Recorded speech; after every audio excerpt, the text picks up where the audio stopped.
அனைவருக்கும் வணக்கம். இன்றைய பதிவில் இப்போ நம்ம பார்க்க போகிற மிக முக்கியமான ஒரு பதிவு என்ன அப்படின்னா, அதாவது துலாம் ராசியை சேர்ந்தவர்களுக்கு இந்த நவம்பர் மாதம் முடிவதற்குள் என்னென்ன விதமான மாற்றங்கள் எல்லாம் அவங்களுடைய வாழ்க்கையில் ஏற்பட போகுது என்பதை பற்றி தான் பார்க்க போகிறோம்.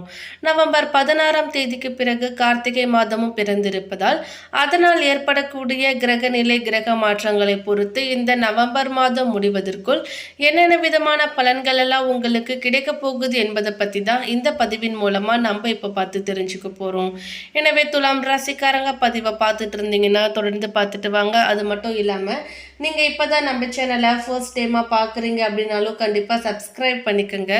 அப்படியே பக்கத்தில் இருக்கக்கூடிய நோட்டிஃபிகேஷனுக்கான பெல்லைக்கானையும் கிளிக் பண்ணிக்கோங்க. துலாம் ராசியை சேர்ந்தவர்களுக்கு சேமிக்க நினைத்தாலும் செலவுக்கான ஆசை அதிகரிக்கும். ஆதாயம் தரக்கூடிய பணிகள் பயணங்களில் ஈடுபடுவீர்கள். தொழில் முன்னேற்றத்தை எதிர்பார்க்கலாம். வணிகத்தில் புதிய ஒப்பந்தமும் கிடைக்கலாம். நிதி ஆதாயம் கிடைக்கும். குடும்ப வாழ்க்கையில் விட்டு கொடுத்து செல்வதும் இனிமையாக பேச்சும் கடைபிடிப்பது நல்லது. ஆரோக்கியம் மேம்படும். உறவுகளும் பலப்படும். பொறுமை நிதானம் தேவை. உங்களுடைய நிதானத்தை இழந்து விட்டால் உங்களுடைய நிம்மதியும் இழந்து போகும். நினைவில் வைத்துக் கொள்ள வேண்டும். எல்லா விஷயத்திலுமே அனுபவசாலிகளின் பேச்சை கேட்டு நடக்க வேண்டும். வேலை சுமை அதிகமாக இருக்கலாம். பிரஷர் இருக்கும். டார்கெட்டை முடிக்க முடியாத சூழ்நிலை ஒரு சிலருக்கு இருக்கலாம். வேலை பறிப்போவதற்கு வாய்ப்பு இருக்கிறது. ஜாக்கிரதையாக இருக்க வேண்டும். வியாபாரத்தில் சின்ன சின்ன சிக்கல்கள் தடைகள் வரலாம். ஒரு சில நஷ்டமும் வருவதற்கு வாய்ப்பு இருக்கிறது. வாழ்க்கை எல்லா நேரமும் ஒரே மாதிரியாக இருக்காது. குலதெய்வத்தின் பாதத்தை இறுக்கமாக பற்றி கொள்ளுங்கள். வெளி வட்டாரத்தில் உங்களுக்கான மதிப்பும் மரியாதையும் நல்லபடியே இருக்கும். பணவரவும் திருப்தி கொடுப்பதாக இருக்கும். காரியங்கள் அனுகூலமாக முடியும். குடும்பத்தில் வசதி வாய்ப்புகள் பெருகலாம். வீட்டில் மகிழ்ச்சியும் நிம்மதியும் குடிக்கொள்ளும். பெண்களால் நன்மை உண்டாகும். புதிய ஆடை ஆபரணங்களின் சேர்க்கை உண்டாகும். கணவன் மனைவிக்கிடையே அந்யோன்யம் அதிகரிக்கும். சகோதர வகையில் உதவி கிடைக்கும். உபத்திரவும் இருக்கிறது. உறவினர்களால் நன்மைகள் ஏற்படலாம். குடும்ப தேவைகள் ஒவ்வொன்றாக நிறைவேறும். தந்தை வழியில் எதிர்பார்த்த காரியங்கள் அனுகூலமாக முடியலாம். பெண்களால் நன்மை உண்டாகும். அரசாங்க காரியங்கள் இழுபறி இருந்தாலும் சாதகமாக முடிவடையும். பூர்வீக சொத்து பிரச்சனையில் பொறுமையை கடைபிடிப்பது நல்லது. ஒரு சிலருக்கு தடைப்பட்ட திருமணம் கைகூடி வரலாம். வீட்டில் சுப நிகழ்ச்சிகள் ஏற்பாடாகும். குடும்பத்துடன் கோவில்களுக்கு சென்று பிரார்த்தனைகளை நிறைவேற்றுவீர்கள். வெளியூர் பயணங்களின் பொழுது கைப்பொருட்களை பத்திரமாக பார்த்து கொள்ள வேண்டும். அலுவலகத்தில் உற்சாகமாக செயல்படுவீர்கள். உங்கள் ஆலோசனைகள் நிர்வாகத்தினரால் ஏற்றுக்கொள்ளப்படும். மேலதிகாரிகளின் ஆதரவு உங்களுக்கு கிடைக்கும். ஒரு சிலருக்கு பதவி உயர்வும் ஊதிய உயர்வு போன்ற சலுகைகள் கிடைப்பதற்கான வாய்ப்பு இருக்கிறது. சக ஊழியர்களுக்கிடையே உங்கள் செல்வாக்கும் அதிகரிக்கும். தொழில் மற்றும் வியாபாரத்தில் லாபம் அதிகமாக கிடைக்கலாம். சக போட்டியாளர்களின் மறைமுக எதிர்ப்புகளை முறியடிப்பீர்கள். பங்குதாரர்களுடன் இணக்கமான சூழ்நிலை ஏற்படும். ஆனாலும் வியாபாரத்தை விரிவுபடுத்தவோ அல்லது புதிய முதலீடு செய்வதையோ கண்டிப்பாக தவிர்க்க வேண்டும். குடும்பத்தை நிர்வகிக்கக்கூடிய பெண்களுக்கு மகிழ்ச்சி கொடுக்கக்கூடிய மாதமாக இருக்க போகிறது. குடும்பத்தில் உங்களுடைய ஆலோசனைகள் மற்றவர்களால் ஏற்றுக்கொள்ளப்படும். உறவினர்களும் உங்களுக்கு உதவியாக இருப்பார்கள். அக்கம் பக்கத்தில் இருப்பவர்களால் அனுகூலம் உண்டாகலாம். வேலைக்கு செல்லக்கூடிய பெண்களுக்கு எதிர்பார்த்த சலுகைகளும் கிடைக்கும். ரிஷபராசியில் சஞ்சரிக்கக்கூடிய குரு பகவான் மாதம் முழுவதுமே வக்ரம் பெறுகிறார். உங்கள் ராசிக்கு 3, 6 ஆகிய இடங்களுக்கு அதிபதியான குரு வக்ரம் பெறும் பொழுது சகோதர ஒற்றுமை பலப்படலாம். தக்க விதத்தில் முன்னேற்றமும் கிடைக்கும். உத்தியோகத்தில் நினைத்த இடத்திற்கான மாறுதலும் வந்து நெஞ்சம் மகிழ வைக்கும். இழப்புகளை ஈடு செய்ய புதிய நண்பர்கள் கை கொடுத்து உதவுவார்கள். உத்தியோகத்தில் உள்ள ஒரு சிலர் விருப்ப ஓய்வு பெற்றுக்கொண்டு வெளியில் செல்லலாமா என்று கூட சிந்திப்பார்கள். திருமண முயற்சி கைகூடும். திரும்பி சென்ற வரன்கள் மீண்டும் வரலாம். கடகத்தில் சஞ்சரிக்கக்கூடிய செவ்வாய் கும்பத்தில் உள்ள சனியை பார்க்கிறார். முரண்பாடான கிரகங்களின் பார்வை அவ்வளவு நல்லதல்ல. உங்கள் ராசிக்கு 2, 7 ஆகிய இடங்களுக்கு அதிபதியானவர் செவ்வாய். எனவே தனவரவில் தருமாற்றம், இனத்தார் பகை, எதிர்காலத்தை பற்றிய பயம், ஆரோக்கிய குறை, பிள்ளைகளால் தொல்லை, அத்தனை வழிகளிலும் நிம்மதி இழக்கக்கூடிய நிலையும் உருவாகலாம். மகர ராசிக்கு சுக்கிரன் செல்கிறார். உங்கள் ராசிக்கு அதிபதியாகவும் அஷ்டம அதிபதியாகவும் விளங்கும் சுக்கிரன் மகரத்திற்கு வரும்பொழுது இடம் பூமி வாங்கும் யோகம் இருக்கிறது. உத்தியோகத்தில் மேல் அதிகாரிகள் கேட்ட சலுகைகளை கொடுப்பார்கள். ஆடை ஆபரண சேர்க்கை இருக்கிறது. குடும்ப பிரச்சனைகளும் நல்ல முடிவிற்கு வரும். கடகராசியில் சஞ்சரிக்கக்கூடிய செவ்வாய் வக்ரம் பெற இருக்கிறார். இது உங்களுக்கு அதிக கவனம் தேவைப்படும் காலமாகும். மதிப்பை தக்க வைத்துக் கொள்வது அரிது. வாங்கிய இடத்தால் பிரச்சனை அதிகரிக்கலாம். உத்தியோகத்தில் உள்ளவர்களுக்கு வீண் பிரச்சனைகளுக்கு ஆளாக நேரிடலாம். எதிர்பார்ப்புகள் ஓரளவு நிறைவேறும். மாணவ மாணவிகளுக்கு மறதி அதிகரிக்கலாம். பெண்களுக்கு நிழல் போல தொடர்ந்த கடன் சுமை குறையும். நினைத்ததை நிறைவேற்றுவதில் தாமதம் ஏற்படலாம்.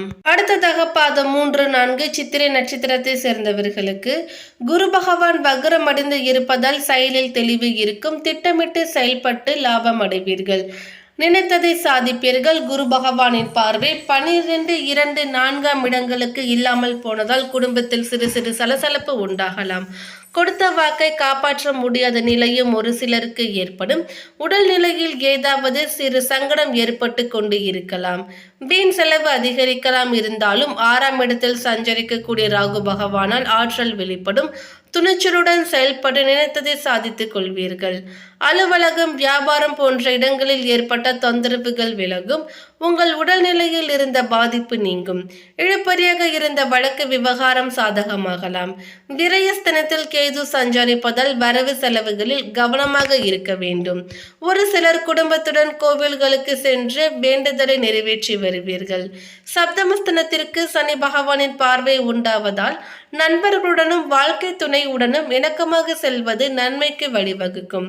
வியாபாரத்தில் புதிய முதலீடு செய்வதற்கு முன்பு அது பற்றி நன்றாக யோசிக்க வேண்டும்.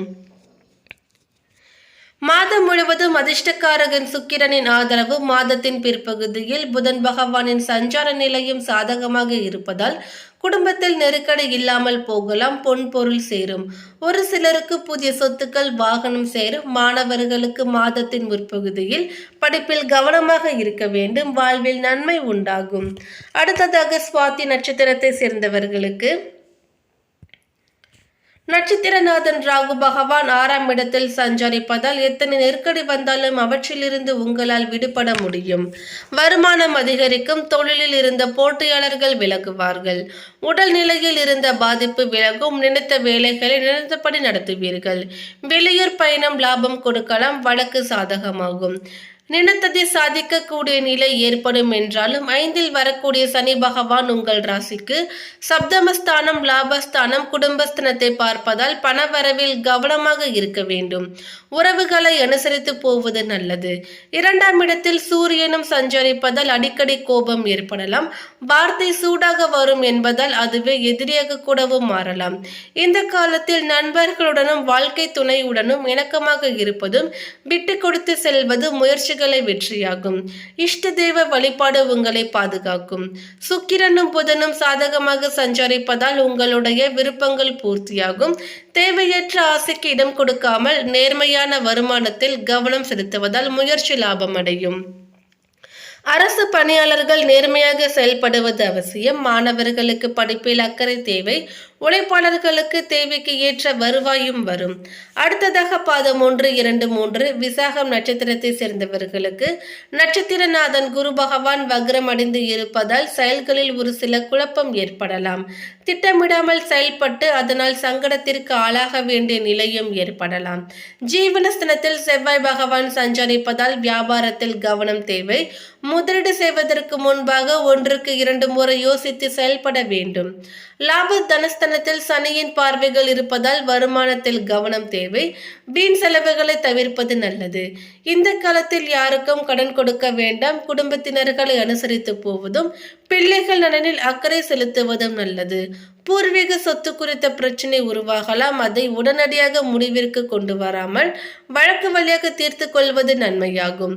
ராகு பகவான் உங்கள் செயல்களுக்கு ஆதரவாக இருப்பார். எத்தனை எதிர்ப்புகள் வந்தாலும் அதிலிருந்து உங்களை பாதுகாப்பார். உடல்நிலைக்கு முக்கியத்துவம் கொடுப்பீர்கள். வழக்கு வெற்றியாகும். பொது வாழ்வில் இருப்போர் வார்த்தைகளில் கவனமாக இருப்பது அவசியம். வரவு செலவில் எச்சரிக்கையாக இருப்பது நல்லது.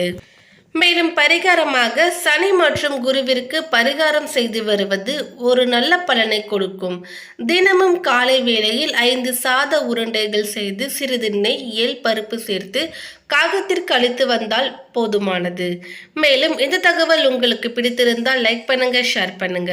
இது போன்ற பல சுவாரஸ்யமான கணிப்புகளை நீங்க தெரிஞ்சுக்கணும்னா எங்க சேனலை சப்ஸ்கிரைப் பண்ணிடுங்க. மேலும் நோட்டிபிகேஷனுக்கான பெல் ஐகானையும் கிளிக் பண்ணிக்கோங்க. தேங்க்யூ.